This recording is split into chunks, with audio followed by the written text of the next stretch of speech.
नमस्कार। संसद समाचार में आपका स्वागत है। मैं हूं चंद्रशेखर जोशी और आइए सबसे पहले बात करते हैं लोकसभा की। लोकसभा में सोमवार को राष्ट्रपति के अभिभाषण पर लाए गए धन्यवाद प्रस्ताव पर चर्चा आरंभ हुई। सत्ता पक्ष ने प्रधानमंत्री नरेंद्र मोदी के नेतृत्व वाली सरकार की उपलब्धियों का उल्लेख किया और कहा कि पिछले एक दशक में भारत एक कमजोर अर्थव्यवस्था से उबरकर दुनिया की 5वीं सबसे बड़ी अर्थव्यवस्था बन गया। दूसरी तरफ विपक्ष ने कहा कि सरकार का मेक इन इंडिया कार्यक्रम विफल रहा और नए युग की क्रांति में भाग लेकर और नया दृष्टिकोण अपनाकर चीन को पराजित किया जा सकता है। भारतीय जनता पार्टी के सांसद रामवीर सिंह बिधूड़ी ने राष्ट्रपति द्रौपदी मुर्मू द्वारा गत 31 जनवरी को संसद के संयुक्त सत्र में दिए गए अभिभाषण के लिए उनके प्रति लोकसभा में धन्यवाद प्रस्ताव पेश करते हुए अपने लगभग पूरे भाषण में आम आदमी पार्टी, उसके नेताओं और दिल्ली में पार्टी की सरकार पर निशाना साधा।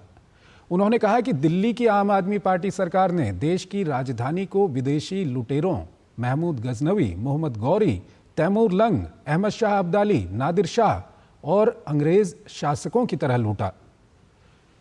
बिधूड़ी ने कहा कि प्रधानमंत्री मोदी के मन में किसानों के प्रति गहरा लगाव है। उन्होंने कहा कि केंद्र सरकार की किसान सम्मान निधि योजना, न्यूनतम समर्थन मूल्य MSP में लगातार वृद्धि, 332 अरब टन रिकॉर्ड अनाज उत्पादन और पूर्व प्रधानमंत्री चौधरी चरण सिंह को भारत रत्न सम्मान दिए जाने के फैसलों में ये स्पष्ट नजर आता है। भाजपा के वरिष्ठ नेता रविशंकर प्रसाद ने राष्ट्रपति द्रौपदी मुर्मू पर कांग्रेस संसदीय दल की प्रमुख सोनिया गांधी की एक हालिया टिप्पणी की आलोचना करते हुए कहा कि सर्वोच्च संवैधानिक पद का अपमान करना कांग्रेस की परंपरा और उनके राजनीतिक DNA में है। उन्होंने ये भी कहा कि संविधान बचाने की बात करने वालों को पहले राष्ट्रपति पद का सम्मान करना सीखना चाहिए। प्रसाद ने प्रयागराज महाकुंभ में भगदड़ की घटना का उल्लेख किया और कहा कि हादसे में षड्यंत्र की बू आ रही है और जब जांच की रिपोर्ट आएगी तो कुछ लोग शर्मिंदा हो जाएंगे।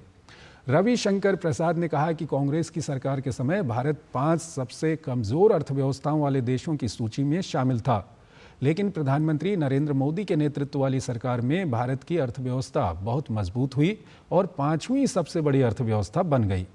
नेता प्रतिपक्ष राहुल गांधी ने सोमवार को देश के लिए वैकल्पिक दृष्टिकोण अपनाने की जरूरत पर जोर दिया और कहा कि वंचित वर्गों की भागीदारी सुनिश्चित कर और इलेक्ट्रिक वाहन, डेटा और कृत्रिम बुद्धिमत्ता AI से जुड़ी आधुनिक युग की क्रांति में भाग लेकर चीन को पछाड़ा जा सकता है।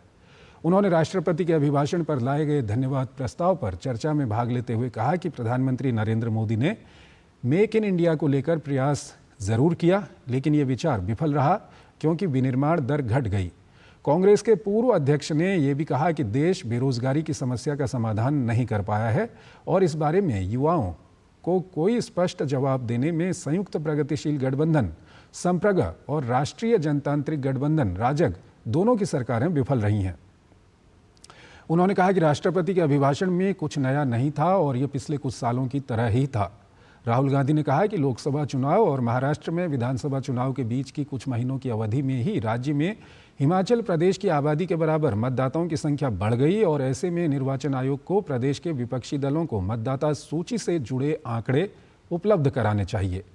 राष्ट्रवादी कांग्रेस पार्टी के सांसद सुनील तटकरे ने कहा कि नेता प्रतिपक्ष राहुल गांधी ने महाराष्ट्र की जनता के जनादेश का अपमान किया है। उन्होंने कहा कि जब विपक्षी दल चुनाव हार जाते हैं तो बहाने बनाते हैं। अभिभाषण पर चर्चा के दौरान कई सदस्यों ने महाकुंभ की भगदड़ का विषय भी उठाया। उत्तर प्रदेश के इलाहाबाद लोकसभा क्षेत्र से कांग्रेस सांसद उज्ज्वल रमण सिंह ने कहा कि प्रयागराज महाकुंभ में भगदड़ के कारण मारे गए लोगों की वास्तविक संख्या छिपाई जा रही है और ये घटना सरकार की अव्यवस्था के कारण हुई। उन्होंने ये भी कहा कि भगदड़ की घटना की जांच के लिए संयुक्त संसदीय समिति JPC का गठन होना चाहिए। द्रमुक सांसद कनिमोई ने कहा कि उनकी पार्टी जाति जनगणना का समर्थन करती है, लेकिन जनसंख्या के आधार पर परिसीमन के पक्ष में नहीं है।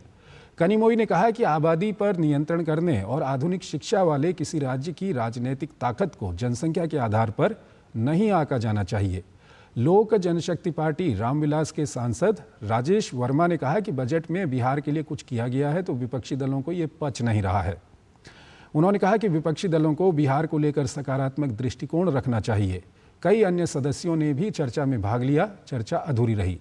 सहकारी समितियों में प्रबंधकीय, पर्यवेक्षी, प्रशासनिक, तकनीकी, परिचालन में योग्यता प्राप्त कुशल श्रम शक्ति के लिए एक राष्ट्रीय विश्वविद्यालय की स्थापना के प्रावधान वाला एक विधेयक सोमवार को लोकसभा में पेश किया गया।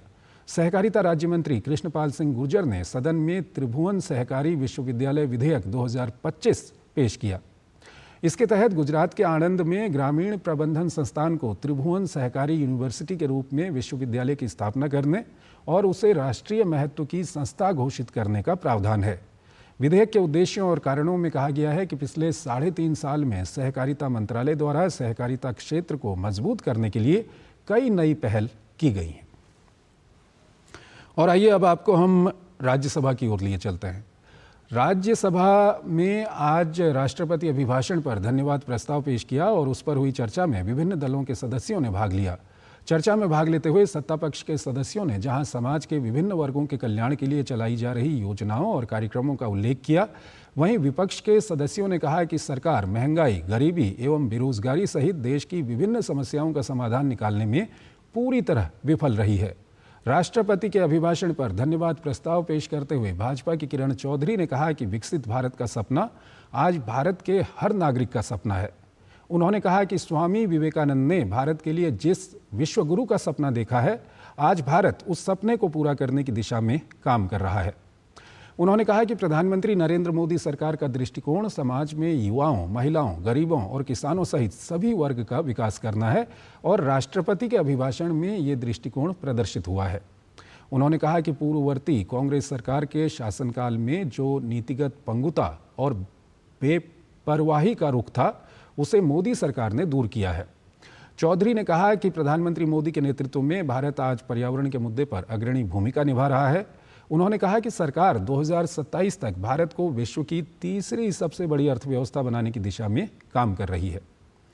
उन्होंने कहा कि विपक्षी दल अपनी हताशा के चलते मोदी सरकार पर किसान विरोधी, महिला विरोधी होने का आरोप लगा रहे हैं, लेकिन इन दलों के पास समाज के विभिन्न वर्गों का कल्याण करने की कोई नीयत नहीं है। भाजपा सदस्य ने कहा कि मोदी सरकार ने विभिन्न कानून बनाकर और देश भर में शौचालयों का निर्माण, उज्ज्वला गैस कनेक्शन, लखपति दीदी योजना, जनधन योजनाओं आदि के माध्यम से महिलाओं का जीवन गरिमापूर्ण बनाया है और उन्हें सशक्त बनाया। उन्होंने कहा कि आज से पहले किसी भी सरकार ने महिलाओं के उत्थान के लिए इतना काम नहीं किया जितना वर्तमान मोदी सरकार ने किया है और इससे देश को विकसित भारत बनाने में मदद मिलेगी। प्रस्ताव का समर्थन करते हुए भाजपा के नीरज शेखर ने कहा कि केंद्र की विभिन्न योजनाओं का उल्लेख करते हुए उन्होंने कहा कि इनमें से ऐसे बहुत सारे काम हैं जो देश की आज़ादी के तुरंत बाद किए जाने चाहिए थे। उन्होंने कहा कि ऐसा तब नहीं हो पाया क्योंकि उस समय नीति नियम बनाने वाले लोग गरीबों और गांव की समस्याओं से अवगत ही नहीं थे। उन्होंने कहा कि आज करीब 1.25 लाख बच्चे एकलव्य विद्यालयों में पढ़ रहे हैं। उन्होंने कहा कि आज पूरे देश में यदि लोग भगवान बिरसा मुंडा को जान पाए हैं तो वो केंद्र की मोदी सरकार के कारण संभव हो पाया है। चर्चा में भाग लेते हुए विपक्ष के नेता मल्लिकार्जुन खड़गे ने आरोप लगाया कि सरकार सबके विकास की बात करती है, लेकिन वो सिर्फ चंद उद्योगपतियों, अमीरों और अपने कुछ दोस्तों का ही विकास कर रही है। उन्होंने कहा कि सरकार की नीतियों के कारण किसान और बेरोजगार आत्महत्या के लिए मजबूर हो रहे हैं। उन्होंने कहा कि पिछले 10 साल में देश भर में 1 लाख से अधिक किसानों ने आत्महत्या की है। खड़गे ने विभिन्न वर्गों की परेशानियों का जिक्र करते हुए सवाल किया कि ये अमृतकाल है या विषकाल। उन्होंने कहा कि सरकार सार्वजनिक क्षेत्र के उपक्रमों को बेच रही है और इसे सिर्फ एक ही व्यक्ति को सौंप रही है। उन्होंने आरोप लगाया कि विज्ञापन ही इस तरह से तैयार किए जाते हैं कि एक ही व्यक्ति को सभी काम मिलते हैं। चर्चा में भाग लेते हुए तृणमूल कांग्रेस के डेरेक ओब्रायन ने सरकार पर हमला बोलने के लिए ऑस्कर पुरस्कार के लिए नामांकित की गई 10 फिल्मों का हवाला दिया। उन्होंने केंद्र सरकार पर मनरेगा के मामले में पश्चिम बंगाल के साथ भेदभाव करने और उसका धन रोकने का आरोप लगाया।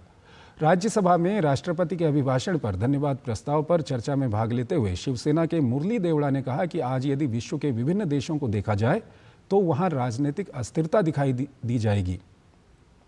उन्होंने कहा कि इसके विपरीत भारत में प्रधानमंत्री नरेंद्र मोदी के नेतृत्व में तीसरी बार सरकार बनी है और उसके कामकाज से लोग खुश हैं। उन्होंने पूर्व प्रधानमंत्री मनमोहन सिंह को याद करते हुए कहा कि उनकी एक बड़ी उपलब्धि 2005 में भारत अमेरिका के बीच हुआ परमाणु समझौता था। उन्होंने कहा कि इस समझौते के कारण परमाणु क्षमता के मामले में भारत को पहले जिस तरह से अलग थलग किया जाता था वो रवैया समाप्त हो गया। देवड़ा ने कहा कि इस समझौते के कारण विश्व ने भारत को एक जिम्मेदार परमाणु शक्ति संपन्न देश स्वीकार किया। उन्होंने कहा कि भारत को इस क्षेत्र के अगले चरण में प्रधानमंत्री नरेंद्र मोदी ले गए। उन्होंने कहा कि वर्तमान सरकार ने रक्षा, अंतरिक्ष एवं परमाणु क्षेत्र में निजी क्षेत्र को प्रवेश दिया। उन्होंने कहा कि सरकार द्वारा घोषित परमाणु ऊर्जा मिशन पहल का स्वागत करते हुए उन्होंने कहा कि देश की जीवाश्म ईंधन पर निर्भरता घटेगी। शिवसेना सदस्य ने कहा कि जम्मू कश्मीर से अनुच्छेद 370 हटाए जाने के निर्णायक मजबूत निर्णय के कारण उस राज्य में आज शांति है और आर्थिक विकास हो रहा है। द्रमुक के एम मोहम्मद अब्दुल्ला ने चर्चा में भाग लेते हुए आरोप लगाया कि केंद्र सरकार राज्यों के अधिकार अपने हाथों में ले रही है। उन्होंने दावा किया कि राज्यपाल केंद्र की सत्तारूढ़ पार्टी का राजनीतिक औजार बन गए हैं। उन्होंने कहा कि राज्यपालों के लिए भी आचार संहिता बनाई जानी चाहिए। उन्होंने कहा कि सरकार को मणिपुर के बारे में बयान देना चाहिए। उन्होंने वहां हुई हिंसा में लोगों की जान गई और संपत्ति को बड़े पैमाने पर नुकसान पहुंचा, ये कहा। बीजू जनता दल के मुजीबुल्ला खान ने चर्चा में भाग लेते हुए कहा कि सरकार को पोलावरम परियोजनाओं के कारण प्रभावित और विस्थापित होने वाले लोगों की सारी समस्याओं का समाधान निकालना चाहिए। उन्होंने तेंदुपत्ता पर लगने वाली जीएसटी की 18% दर को समाप्त कर देना चाहिए, ये कहा, क्योंकि इससे आदिवासी महिलाओं पर प्रतिकूल प्रभाव पड़ रहा है। वाईएसआर कांग्रेस के सुभाष चंद्र बोस पिल्लई ने अपनी बात तेलुगु में निःशुल्क फसल योजना सहित विभिन्न योजनाओं को लागू करने में आ रही समस्याओं का अपनी बात में उल्लेख किया। चर्चा में द्रमुक के एन षणमुगम, बीजू जनता दल के शुभाशीष खुंटिया, वाईएसआर कांग्रेस के वाई सुब्बा रेड्डी, इसी पार्टी के सुभाष चंद्र बोस पिल्लई, अन्ना द्रमुक की एम थंबीदुरई, असम गण परिषद के वीरेंद्र प्रसाद वैश्य ने भाग लेते हुए सरकार की विभिन्न योजनाओं के बारे में अपनी राय एवं सुझाव रखे। चर्चा अधूरी रही। इससे पहले शून्यकाल में महाकुंभ में कथित कुप्रबंधन के मुद्दे पर तत्काल चर्चा कराए जाने की मांग को लेकर विपक्षी दलों ने सोमवार को राज्यसभा में भारी हंगामा किया। विपक्षी सदस्यों ने आसन की ओर से उनकी मांग खारिज किए जाने के बाद उन्होंने पहले शून्यकाल और फिर प्रश्नकाल के दौरान सदन से बहिर्गमन किया। शून्यकाल में विभिन्न दलों के सदस्यों ने लोक महत्व के मुद्दों को उठाया।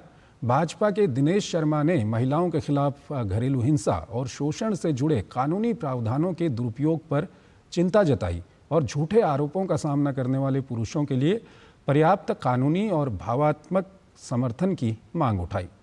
शर्मा ने बेंगलुरु की एक निजी कंपनी में काम करने वाले अतुल सुभाष की आत्महत्या का उल्लेख किया और घरेलू हिंसा और उत्पीड़न से जुड़े कानून को लिंग निरपेक्ष यानी कि जेंडर न्यूट्रल बनाए जाने की अपील की। शून्यकाल में मनोनीत सुधा मूर्ति ने वृद्ध लोगों को उपचार दिलाने के लिए देश के प्रत्येक अस्पताल में वृद्धों के लिए एक विशेष वार्ड बनाने का सुझाव दिया। शून्यकाल में वाईएसआर कांग्रेस के सुभाष चंद्र बोस पिल्लई, भाजपा के सिकंदर कुमार, माकपा के ए रहीम, भाजपा के अजीत माधवराव गोपछड़े, भाजपा के नरेश बंसल, भाजपा की संगीता यादव, वाईएसआर कांग्रेस के अयोध्या रामी रेड्डी आला, भाजपा के भीम सिंह, भाजपा के सामिक भट्टाचार्य, भाजपा के महाराजा संजाओबा लिशंबा, भाजपा के महेंद्र भट्ट, असम गण परिषद के वीरेंद्र प्रसाद वैश्य, भाजपा के लक्ष्मीकांत वाजपेयी, भाजपा के सुमेर सिंह सोलंकी, भाजपा की सुमित्रा वाल्मीकि ने लोक महत्व के विभिन्न मुद्दे उठाए। तो संसद समाचार में आज फिलहाल इतना ही। आप बने रहिए डीडी न्यूज़ के साथ।